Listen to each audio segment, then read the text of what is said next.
Unfortunately, Frank Sr. from the COVID days of making kombucha is done.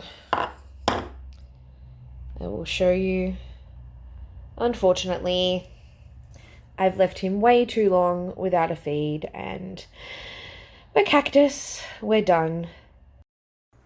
So, as you just saw, my previous Kombucha Scoby that I made from scratch was dead. Between moving and having a baby and all of that, I just didn't end up having time to remember to take care of it. So, we are starting again from scratch. I am going to make a Kombucha Scoby from scratch.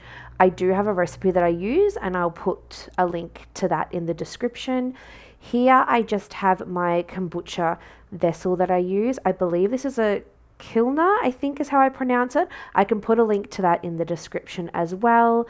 I washed this out very thoroughly with hot soapy water, rinsed it all out, cleaned it, and let it dry, ready to start our new Kombucha Scoby in. All right, here we go. So the first thing I've done is I've boiled the kettle, and what I'm going to do is I'm going to place 3 of my 7 cups of water into my kombucha vessel. The reason I'm doing this is because I like to have less dishes at the end of my little projects. So I figure if I make it straight in there, it'll just make it easier for me for cleanup afterwards. So 3 cups of boiling water is going into my vessel, and I'm going to make the black tea in there. I've just got generic black tea bags. These are from Aldi. Grabbing 4 of them to place in my vessel, and I actually use a chopstick to keep them in there, and so that I can actually pull them back out later once it's steeped without worrying about burning myself. My next step is to measure out the white sugar. So for this batch that I'm doing, it's half a cup of white sugar. So I'm just using a measuring cup. This is just plain white granulated sugar, half a cup, measuring that out to mix in once the tea has steeped. This actually ended up being perfect timing. I had to step away for a little bit while the tea was steeping, as my baby needed to be put down for a nap, which allowed enough time for it to steep perfectly. So now it's time to remove those tea bags, get them in the green waste bin, and add our sugar in and mix that up until it has dissolved. Again, I'm just going to use the chopstick that I used to hold the tea bags in there to completely dissolve the sugar, which does take a minute or two to fully get it dissolved into the liquid.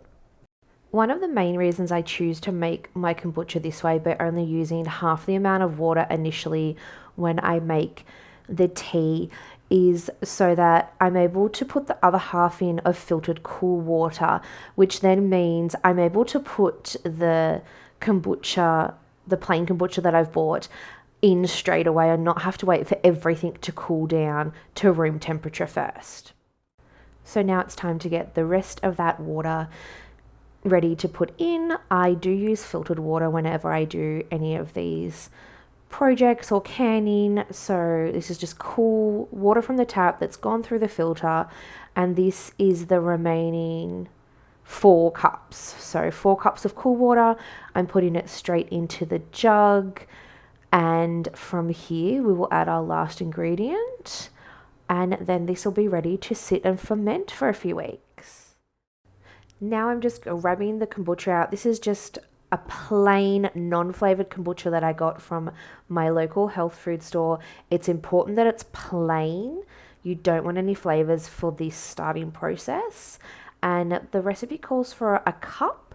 There was a little over a cup in this bottle, so I do end up just using the entire thing to get this Kombucha Scoby started. As you can see, just over a cup, like I said, I'm pouring that straight into the vessel. You will see I just poured a little bit in and stopped, just checking that it wasn't still really hot in the jar, that cool water had actually mellowed out the temperature and made it sort of room temperature.